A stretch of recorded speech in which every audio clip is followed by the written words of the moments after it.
के बाट चल्छ बैट्री किससे चल्दा है ये बैट्री ऑपरेट बैट्री हो इन्डियाबाट ल्याएको यो कति पर्छ नेपालमा त कहाँ पाउँछ त्यही त कहाँ पाउँछ कति पर्छ इन्डियामा यसलाई इन्डियामा 2,40,000 2,40,000 भन्सार यता भन्सार लियो कि लिएन भन्सारतिर भन्सार तिरेर चाहिँ 2,40,000 नेपालमा कहाँ पाउँछ यस्तो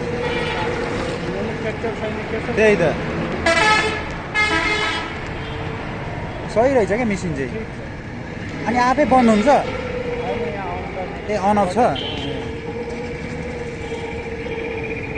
ब्याट्री कतिको पावरको ब्याट्री लाग्छ यसमा 60 एम्पियर